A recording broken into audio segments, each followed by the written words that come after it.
எல்லோருக்கும் வணக்கம். Bigg Boss season 7 Tamil. So இந்த வீடியோவில் நம்ம இன்றைக்கி லைவ் அப்டேட்டில் நடந்த விஷயங்கள் பற்றி தான் டிஸ்கஸ் பண்ண போகிறோம். வீடியோக்குள்ளே போகிறதுக்கு முன்னாடி நம்ம சேனலுக்கு நீங்கள் புதுசாக இருந்தீங்கன்னா கண்டிப்பாக சப்ஸ்கிரைப் பண்ணிக்கோங்க, வீடியோ மறக்காமல் லைக் பண்ணிக்கோங்க. இப்போ நம்ம வீடியோக்குள்ளே போகலாம். ஸோ என்ன பொறுத்த வரைக்கும் இன்றைக்கி லைவ் ஸ்ட்ரீமிங் வந்து பார்த்தீங்க அப்படின்னா காலையிலேருந்து ஒன்லி சென்டிமெண்ட்டாக தான் வந்து போயிட்டுருக்கு. ஸோ எல்லா கண்டஸ்டன்ஸோடைய ஃபேமிலியை உள்ளே விட்டதுக்கான காரணம் வந்து பிக் பாஸ் வந்து ஒரு பிளான் பண்ணி தான் விட்டுருக்கான். 2 பேரும் அடிச்சுப்பாங்க, என் பையனை ஏன் அப்படி சொன்னேன், என் பையனை இப்படி சொன்னான்னு சொல்லி ஃபேமிலிக்குள்ளே சண்டை வந்தால் வேறு லெவலில் இருக்குன்னு நினச்சிட்டாங்க. ஆனால் அது மாதிரி எதுவுமே நடக்கலை. பிக் பாஸ் டீமுக்கு கண்டென்ட்டும் வந்து பார்த்தீங்கன்னா கிடைக்கல. பட் இவராக வந்து பார்த்தீங்கன்னா ஒரு டாஸ்க் வந்து கொடுத்து பிக் பாஸ் இது வரைக்கும் நடந்ததில் அதிசயம் அப்படின்னு சொல்லிட்டு ஒரு விஷயம் வந்து பார்த்தீங்கன்னா பண்ணியிருக்காரு. ஸோ எல்லாருடைய அப்பாக்கள் அம்மாக்களையும் வந்து பார்த்தீங்கன்னா டாஸ்க் விளையாட விட்டு க்ளீனிங் டாஸ்க்கு, துடைக்க போகுது, கழுவ போகுது, இந்த 2மே வந்து பார்த்தீங்கன்னா ஒரு டீம் தான் பண்ணணும் அப்படின்ற மாதிரி சொல்லி பிக் பாஸ் ஹவுஸ்க்கும் ஸ்மால் பாஸ் ஹவுஸ்க்கும் வந்து கேப் விட்டாங்க. அதில் வந்து ஸ்மால் பாஸ் ஹவுஸ் வெற்றி பெற்றுட்டாங்க. நல்லா செமையான டாஸ்க்குங்க. சுகர் எடுத்துகிட்டு போய் ஓடி போய் வந்து உள்ள ஒரு இதில் போடணும் அப்படிங்கிறதெல்லாம். ஸோ விக்ரமோடைய அப்பா வேறு லெவல் பண்ணுறாரு. அர்ச்சனாவுடைய அப்பாவும் வந்து செம்மையாக என்தூசிஸ்டிக்காக வந்து விளையாண்டாரு. அப்புறம் வந்து அம்மாக்களும் வந்து பார்த்திங்கன்னா வேறு லெவலு. ஒரு கட்டத்துக்கு மேலே மூச்சு வாங்க முடியல, எல்லாருக்கும் அப்படின்றாங்க. உடனே பூர்ணிமா வந்து சீக்கிரம் நிப்பாட்டுங்க அப்படின்ட்டாங்க. உடனே மாயா வந்து பார்த்திங்கன்னா கரெக்டாக வந்து நடுவராக போட்டாங்க. ஸோ எல்லாமே வந்து நல்லா பெர்ஃபார்ம் பண்ணாங்க அப்படிங்கிறது பார்க்க முடியுது. அடுத்து I am fell in love with விக்ரமுடைய அப்பா. எனக்கு தெரிஞ்சு விக்ரம் கண்டஸ்டன்ஸாக உள்ளே வர்றதுக்கு தகுதி வந்து கொஞ்சம் கம்மி தான். அதுக்கு விக்ரமுடைய அப்பா வந்திருக்கலாம். மாயாவை பல தடவை ப்ரூட்டல் அட்டாக் வந்து பண்ணுறாரு. இன்னொரு தடவை வந்து ஸ்லோவில் அப்படி பேசிகிட்டு இருக்கும் பொழுது வார்த்தையை யூஸ் பண்ணிவிட்டு நீ தான் டாஸ்கில் எந்த எம்மும் பிடுங்க முடியாது அப்படின்னோடனே ஐயோ சாரி பிக் பாஸ், நான் வாயை திறந்து பேசிட்டேன் அப்படின்ற மாதிரி சொல்கிறது. அடுத்து மாயா வந்து உங்கள் பையன் நான் எதுவுமே பேசுனதில்லைன்னு சொன்னோடனே நான் பார்த்துட்டு தான் இருக்கேன் 24/7. இல்லை கமல் சார் கூட சொன்னான் அப்படின்னு சொன்னோடனே அது கமல் சார் இருக்கட்டும், நான் பார்க்குறேன்ல 24 மணி நேரம், என்ன தெரியாத நீ என்னென்ன பேசியிருக்கேன் பையனை பற்றி அப்படின்ற மாதிரி ஓப்பனாக சொல்கிறது. அப்புறம் மாயா தான் வந்து பார்த்தீங்கன்னா பிக் பாஸ் அப்படின்ற மாதிரி வந்து அடையாளப்படுத்துறது, இதெல்லாம் வந்து வேறு லெவலில் இருந்துச்சு.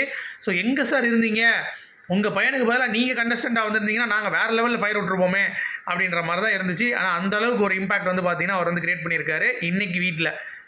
அது மட்டும் இல்லாமல் விஜயோடைய அம்மா சொல்லியே ஆகணுங்க, அவங்களுக்கு ஒரு ஸ்பெஷல் கிரெடிட். அவங்க செம்ம ஃபன்னு. எனக்கு ஃபேவரட் கேட்டிங்கன்னா விஜயோடைய அம்மாவும் விக்ரமோடைய அப்பாவும் தான். வேற மாதிரி அட்வைஸ் பண்ணுறதா இருக்கட்டும், எல்லாமே இருக்கட்டும். விக்ரமோடைய அம்மா வந்து விக்ரமுக்கு வந்து அட்வைஸ் பண்ணிட்டு இருப்பாங்களா, அப்போ வந்து ஒரு புரியாது, வந்து கேட்பார் என்ன சொல்கிறீங்க அப்படி கேட்பார்.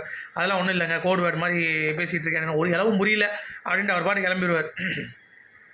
ஸோ மிக ஒரு ஃபன்னான மனுஷன் அப்படின்றத பார்க்க முடியுது. மைண்டில் எதுவுமே இல்லை, மனசில் என்ன வச்சோ அதை வந்து பேசிகிட்டு இருக்கார் அந்த மனுஷன் அப்படிங்கிறது தான். பிக் பாஸ் நீங்கள் ஒழுங்காக நீங்கள் கண்டஸ்டன்ட் எடுக்காமல் மிஸ் பண்ணிட்டீங்க. விக்ரம் வீட்டில் வந்து அவங்க அப்பா எடுத்துருக்கலாம், விசித்ராக்கே டப் கொடுத்துருப்பார், ஏன் மாயாவே வந்து டப் கொடுத்துருப்பார். அவங்கள மாயா பிக் பாஸ் சொன்னதெல்லாம் வந்து வேறு லெவல், நீங்கள் தான் பிக் பாஸ் அப்படின்ட்டு ஐயோ நம்ம மைண்ட் வாய்ஸ் எங்கேயோ போதே அப்படின்ற மாதிரி கிழிச்சு விட்டார் அப்படிங்கிறது தான். இது ஒரு பக்கம் ஃபாஸ்ட்டாக போயிட்டுருக்கு. இன்னொரு பக்கம்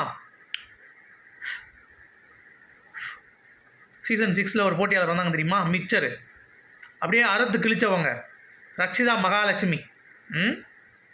அவங்க ஒரு போஸ்ட் போட்டிருக்காங்க, ஃபைட்டர் நம்ம விசித்ரா மேடம் ஃபோட்டோ போட்டு.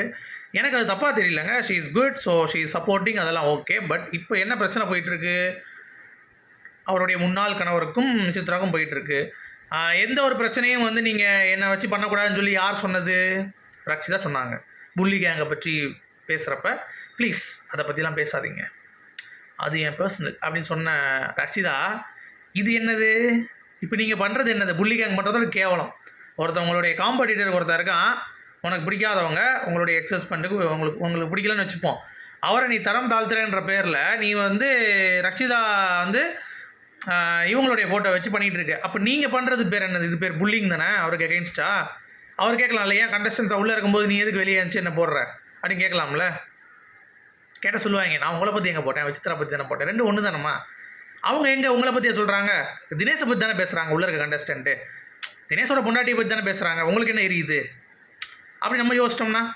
ஸோ எவ்வளோ கேவலம் பார்த்துக்கோங்களேன், போஸ்ட்டை போட்டு நீங்களாம் ஒரு ஆடின ஒரு கேமு, உங்களுக்கு அந்த மனுஷன் எவ்வளோ சப்போர்ட் பண்ணாது தெரியுமா. வெளியே வந்து அவ்வளோ இன்டர்வியூஸ் வந்து கொடுத்துட்டு ஒரு இடத்துல கூட உங்களை தப்பாக பேசவே இல்லை, அமைதியாக இருந்தார். ஆனால் நீங்கள் கேவலமாக இல்லை, நாட் கூல். உங்களுடைய கருத்துக்கள் சொல்லுங்கள். Good bye.